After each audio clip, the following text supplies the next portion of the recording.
Hello everyone, my self चंदन प्रसाद। आज के इस वीडियो सेशन में आपका स्वागत है।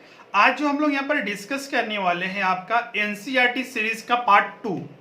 पार्ट 1 में आपको हमने बताया था कि किस तरह से आपको एनसीईआरटी के नोट्स बनाने हैं, किस तरह से आपको स्टडी करना है, कैसे आपको आगे बढ़ना है, और साथ ही आपका इतिहास के जो क्लास 6 से लेके क्लास 12 तक ओल्ड और न्यू एनसीईआरटी थी उनमें क्या क्या आपको पढ़ना था। आज हम लोग जो रिमेनिंग पोर्शन है आपका, जैसे कि आपका भूगोल हो गया, राज्य व्यवस्था हो गया, अर्थव्यवस्था हो गया और विज्ञान, ये 4 सब्जेक्ट पर फोकस करेंगे कि जो एनसीईआरटी की बुक्स हैं ये किस तरह से हम लोग इसे स्टडी करें और कौन कौन से बुक। चूंकि क्लास 6 से क्लास 12 तक बहुत सारे बुक होते हैं, क्या सारे हमें स्टडी करने हैं? जेपीएससी परीक्षा में सारे सिलेबस में है? बिल्कुल नहीं। आपने जैसा कि देखा था इतिहास में हमने आपको बताया कि विश्व इतिहास हमें स्टडी ही नहीं करनी है, तो क्लास 9, 10 और 11 के बुक हमें नहीं पढ़ने थे। अब इसी तरह अगर हम भूगोल की बात करें तो इनमें कौन कौन से स्टडी करने हैं, तो हम लोग चलिए स्टार्ट करते हैं भूगोल से ही।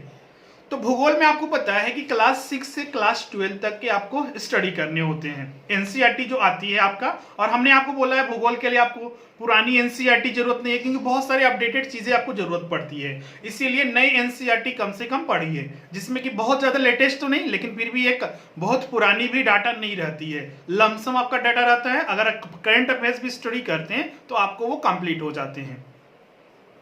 क्लास 6 से लेके क्लास 12 तक आपका टोटल जो एनसीईआरटी भूगोल की जो पुस्तक आती है आपका, क्लास 6 से लेके आपका क्लास 10 तक आपका 5 बुक्स हो गए और 4 बुक्स आपका क्लास 11 और 12 का।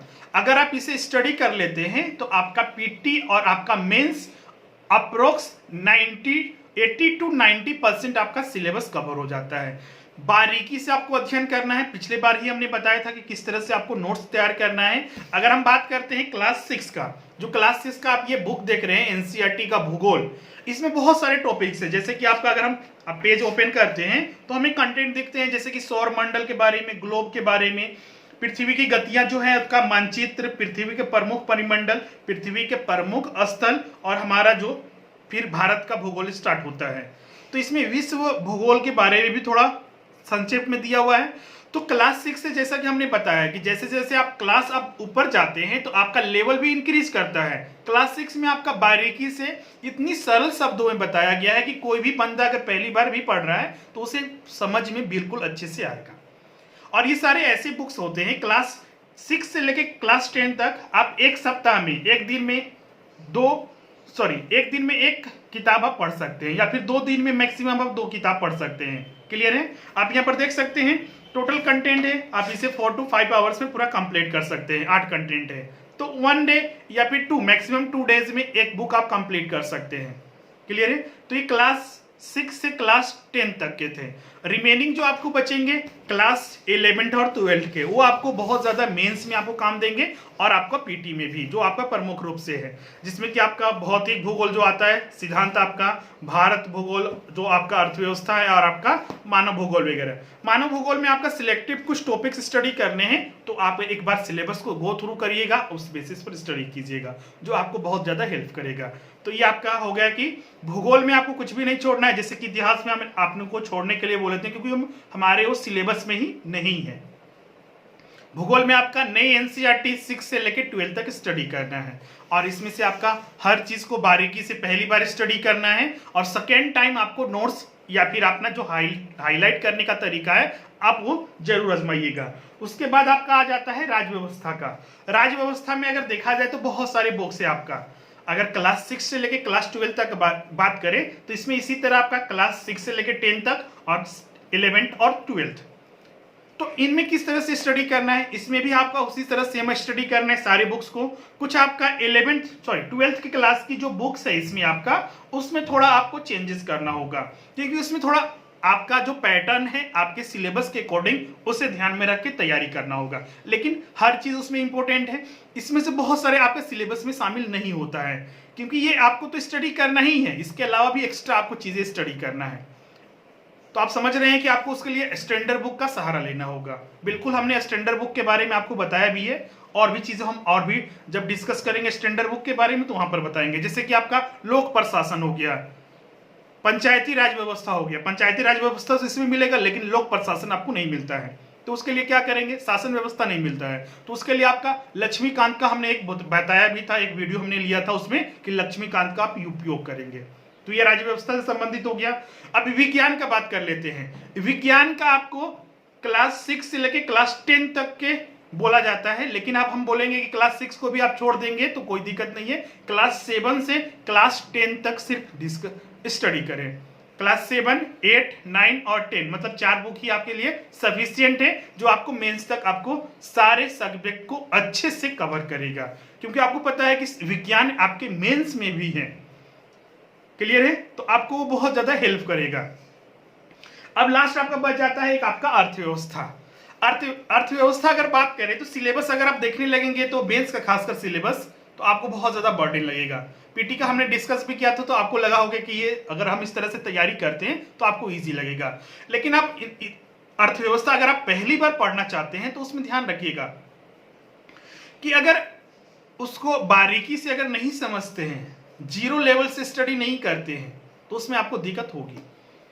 तो इसीलिए जो अर्थव्यवस्था टॉपिक है, अब क्लास 9 से आपका एनसीईआरटी स्टार्ट हो जाता है, और उसमें बहुत सारी चीजें नहीं है कि आप पढ़ने लगेगा बहुत दिक्कत होगा। पहले भी हमने बताया कि जो लो लेवल की एनसीईआरटी है, जो क्लास नीचे क्लास की एनसीईआरटी होती है, वो बहुत ही सिंपल सरल शब्दों में होता है, क्योंकि एक बच्चे को पढ़ना पड़ता है, तो वो बहुत ही इजी लैंग्वेज में बनाया जाएगा, एग्जाम्पल देके बताया जाता है, तो आपको समझने में कोई दिक्कत नहीं होगी। तो क्लास 9 और 10 का एनसीईआरटी जो सिंपल है वो आपको 2 से 4 दिन में कंप्लीट हो जाएगा। इससे ज्यादा स्टडी नहीं करना है। हम ये नहीं बोल रहे हैं कि एनसीईआरटी अगर पढ़ने लगेंगे तो 2 महीने तक एनसीईआरटी एक बुक पढ़ रहे हैं, ये 2 से 3 दिन में कंप्लीट होने वाला बुक है। अगर हम ये बात करते हैं एक एनसीईआरटी आर्थिक विकास की समझ क्लास 10 की है, अब इसको अगर हम पढ़ने लगेंगे तो 2 दिन में ये कंप्लीट हो जाएगा, क्योंकि इसमें कुछ होता ही नहीं है। अगर आप इनिशियल स्टार्ट करने लगे, समझने लगे, जैसे कि पहले विकास को डिफाइन किया गया है, डेवलपमेंट क्या है, अर्थव्यवस्था के जो क्षेत्रक हैं, जो आपका प्राइमरी सेक्टर है, जो कि हम लोग जो कृषि क्षेत्र के नाम से जानते हैं, फिर आपका दूसरा सेक्टर जो होता है मैन्युफैक्चरिंग सेक्टर, जिसे हम लोग औद्योगिक क्षेत्र के नाम से जानते हैं, और लास्ट होता है टर्शियरी या फिर सर्विस सेक्टर, जिसे हम लोग हिंदी में तृतीय क्षेत्र के नाम से जानते हैं। उसका क्या कंट्रीब्यूशन है, क्या रोल है, उसके बारे में स्टडी करते हैं। तीसरा पॉइंट आ जाता है मुद्रा और साख। आज जो आपके पास मनी करेंसी है और जो साख, चूंकि आपके पास पैसे आते हैं तो किस तरह से आते हैं, बैंक क्रेडिट क्रिएशन करती है, लोन आपको प्रोवाइड करती है, उसी को साख नाम दिया गया है। और फिर नेक्स्ट टॉपिक है वैश्वीकरण। जो आज के डेट में आप वैश्वीकरण देख रहे हैं, हर देश एक दूसरे से जुड़ा हुआ है। अब बीमारी आप देख रहे हैं, कोरोना वायरस आया तो वैश्वीकरण का ही देन है।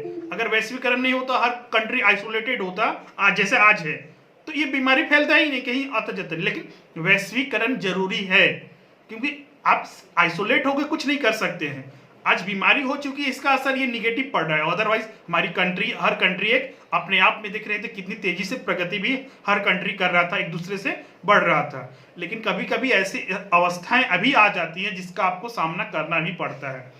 तो वैश्वीकरण और भारतीय अर्थव्यवस्था को डिफाइन किया गया था। और पांचवा एक टॉपिक है आपका उपभोक्ता अधिकार। ये आपका अगर हम इससे स्टडी करेंगे तो 1 से 2 दिन में कंप्लीट हो जाएगा।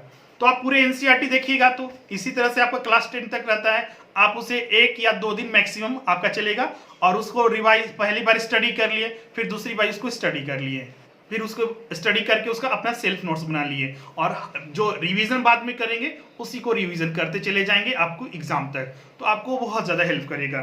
क्लास ये 9-10 का आपको अर्थव्यवस्था का पढ़ना ही है, और क्लास 11th का जो कि आपका नाम आता है भारतीय अर्थव्यवस्था का विकास। इसमें जितने भी टॉपिक्स है सारे को आप अच्छे से स्टडी कीजिएगा, बहुत ज्यादा हेल्प करेगा। क्लास 12th की जो आती है एक समष्टि अर्थव्यवस्था और एक आपका व्यष्टि अर्थव्यवस्था।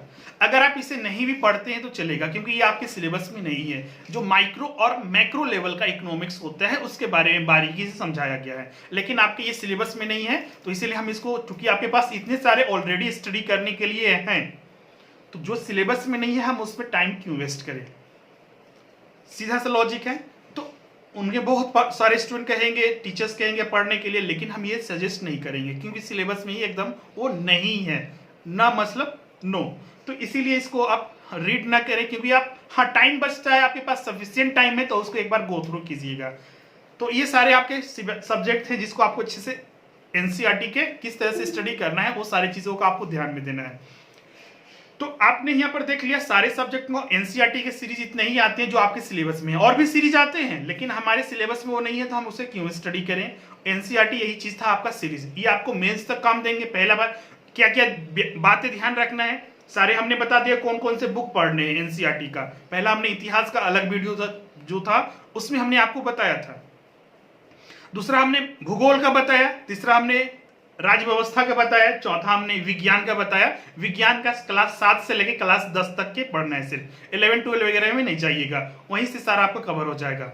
और आपका जो लास्ट आपका बचा आपका अर्थव्यवस्था, जो 5वां सब्जेक्ट बनता है, तो 5 जो अर्थव्यवस्था में आपका क्लास 9 10th और 11th से भी स्टडी करना है। यह आपका एनसीईआरटी सीरीज है। बहुत सारे स्टूडेंट सोचेंगे कि सब एनसीईआरटी हम पढ़ेंगे तो हमारा हो जाएगा, बिल्कुल ऐसी मन में अवधारणाएं नहीं आप स्थापित कीजिएगा, क्योंकि हमने ये बताया है आपका ये बेसिक बढ़ाने में काम करेगा। हाँ बिल्कुल इसका आपको हेल्प मिलेगा किटी में भी और मेंस में भी, लेकिन कुछ एडिशनल टॉपिक्स भी आपको स्टडी करने पड़ते हैं। जैसे कि अगर हम बात करें इतिहास का, तो हमने पहला वीडियो बनाया था, तो उसमें इतिहास में ऑलमोस्ट आपका सारा 100% कवर हो जाता है एनसीईआरटी से। लेकिन अदर जितने भी टॉपिक्स हैं, आपका भूगोल हो गया, राज्य व्यवस्था हो गया, जैसे कि हम राज्य व्यवस्था में आपको बताया कि लोक प्रशासन आपको एक्स्ट्रा टॉपिक पढ़ना है जो एनसीईआरटी में नहीं शामिल होता है। शासन व्यवस्था अलग से पढ़ना पड़ता है, पीटी में भी और मेंस में भी, तो उसके लिए अलग बुक का नाम हमने आपको बताया भी था। अब यहाँ पर आप अर्थव्यवस्था में आ जाते हैं। अर्थव्यवस्था का अलग वीडियो भी हमने बनाया था, तो आपको कहाँ कहाँ से स्टडी करना है। तो एनसीईआरटी आपको क्लास 9 10th और 11 तीनों स्टडी करना है, 3 बुक। और बाकी आपका जो रिमेनिंग बचेगा उसके लिए स्टैंडर्ड बुक का आपने हमें नाम भी बताया था, जो रमेश सिंह हो गया। एक आपका मिश्रा एंड पुरी का बुक आता है जो आपको मेंस तक काम करेगा। आपको मिश्रा एंड पुरी का भारतीय अर्थव्यवस्था, वीके पुरी और आपका एस के मिश्र के राइटर हैं ये, जो आपका हिमालय पब्लिकेशन का हाउस का आता है। तो इसे भी आप स्टडी कर सकते हैं, जो आपको मेंस तक काम देगा। तो NCERT series plus standard books. तो पहले अभी आप बिगिनर्स हैं तो आप एनसीईआरटी को पहले अच्छे से कवर कीजिए। ये नहीं देखिए कि मेरा अभी क्या कंप्लीट हो रहा है, ये चीज को देखिए हमने जो आपको बताया वो आपने कर लिया या फिर नहीं, उसके बाद आप नए टॉपिक्स में लगिए। वरना एक साथ आप सोचिएगा कि नहीं हम स्टैंडर्ड बुक्स को भी कवर करेंगे और एनसीईआरटी को भी एक साथ, तो आपको दिक्कत करेगा। और बुक कलेक्शन ना करें, पहले एक को रीड कर लीजिए, अच्छे से स्टडी कर लीजिए, उसके बाद आप दूसरे में हाथ लगाएं। सेकेंड टाइम हमने नोट्स बनाने के लिए ध्यान दिया है, ये चीज को नोट कर लीजिएगा कि हमेशा सेकेंड टाइम या थर्ड टाइम रिवीजन के समय ही सेल्फ नोट्स को बनाएं, बारीकी से समझते हुए, जो इंपॉर्टेंट पॉइंट है उसको समझते हुए। बहुत सारे स्टूडेंट इस पर भी गौर करते होंगे कि आखिर हम सेकेंड टाइम नोट्स बनाने के लिए आपको क्यों बोल रहे हैं। जैसा कि हम अभी अर्थव्यवस्था का एक टॉपिक आपको साथ डिस्कस कर रहे हैं कि आपको सेकेंड टाइम क्यों बनाने की जरूरत है। अगर आप पहला टॉपिक ओपन कीजिए क्लास 10th का एनसीईआरटी का जो अर्थशास्त्र है, ओपन कीजिएगा तो सबसे पहला अध्याय आता है आपका विकास। तो विकास को आप पढ़िएगा तो बहुत सारे पॉइंट आपको लगेंगे, सारे इंपॉर्टेंट है हमारे लिए। अगर हम पढ़ना स्टार्ट करते हैं तो विकास मीन्स क्या होता है, विकास क्या है, तो हम अपने आसपास कुछ भी नया चीज को देखते हैं वो विकास के अंतर्गत आता है। किसी भी चीज का डेवलपमेंट, आप अपने आप में कुछ डेवलपमेंट देखते हैं। आज आपका एज 15 साल है, कुछ दिन बाद आपका हो सकता है कुछ साल बाद आपका एज बढ़ जाएगा, तो वो भी आपके में विकास हुआ। आप कुछ कल पेन वगैरह यूज कर रहे थे, आप उसके जगह आप डिजिटल माध्यम से आप यूज कर रहे हैं, वो भी एक विकास है। नए नए फोन आना ये विकास है। तो इस चीज को डिफाइन किया गया है। तो उसमें से अगर पॉइंट वाइज आप नहीं फाइंड आउट कीजिएगा कि मेरे लिए इसमें से क्या क्या उपयोगी है, उससे आपको ज्यादा चीजों को समझने में हेल्प मिलेगा। क्लियर है? आप रिवीजन कीजिएगा तो ये बुरे बुक आपको फिर से रिवाइज नहीं करना पड़ेगा। आप जो समरी नोट्स है, जो आपने सेल्फ नोट्स बनाया है, उसी को सिर्फ रिवाइज करना है। क्लियर है आपका? तो इस तरह से आपको सारे चीज आपको एनसीईआरटी का हमने बता दिया है। फिर भी अगर आपको डाउट लगता है कि एनसीईआरटी में कौन सा आप पढ़े, 2 वीडियो हमने बनाया, इतिहास के लिए अलग और रिमेनिंग बुक्स के लिए अलग हमने बताया, जो एनसीईआरटी आपके जेपीएससी परीक्षा के लिए उपयोगी है। अब रिमेनिंग बहुत सारे टॉपिक से स्टैंडर्ड बुक्स बिना फॉलो किए हुए आप क्वालिफाई नहीं कर सकते हैं, तो उस चीज के रिगार्डिंग भी हम लोग वीडियो आपको ऑलरेडी बना चुके हैं। 7 से 9 तक का एक वीडियो देखिएगा, हम इसका लिंक डिस्क्रिप्शन में दिए हुए हैं नीचे, आप वहां पर जाइएगा, उस पर क्लिक करके सारी चीज को बारीकी से समझिएगा। क्लियर है? अगर इसमें अभी भी डाउट है तो आप कमेंट करके कुछ भी पूछ सकते हैं। हमारा व्हाट्सअप नंबर भी है 7004579780, वहां पर भी जाके आप मैसेज करके सारी चीजें आप जानकारी ले सकते हैं। तो आज की वीडियो में बस इतना ही। नेक्स्ट वीडियो में मिलते हैं। हर टॉपिक को हम लोग बारीकी से अध्ययन करेंगे। अब मेन हम लोग फोकस करेंगे झारखंड टॉपिक्स पर। ये सारी चीजें हो गई। मेंस के लिए अलग से वीडियो बनाएंगे। मेंस में एनसीईआरटी तो आपको ये हेल्प करेगा ही, हमने इसीलिए बनाया था सीरीज एनसीईआरटी का, जो हेल्प करेगा पीटी और मेंस के लिए। अब जो स्टैंडर्ड बुक्स का काम हो गया वो मेंस पर आपको ज्यादा फोकस करना है, और पीटी में भी कैसे आपको हेल्प करेंगे उन चीजों पर भी अलग से हम लोग डिस्कस करेंगे। तो आज की वीडियो में बस इतना ही। अगर ये वीडियो आपको सही लगे, अच्छा लगे, तो इस पर जरूर लाइक कीजिएगा, कमेंट कीजिएगा, अपना वैल्यूएबल फीडबैक जरूर दीजिएगा। ये कितना आपके लिए उपयोगी है जरूर बताइएगा, और साथ ही अपने दोस्तों के साथ अदर्स ग्रुप में इसे जरूर शेयर कीजिएगा। और अभी तक आपने इस चैनल को सब्सक्राइब नहीं किया है तो जरूर सब्सक्राइब करें। मिलते हैं नेक्स्ट वीडियो में। Thank you.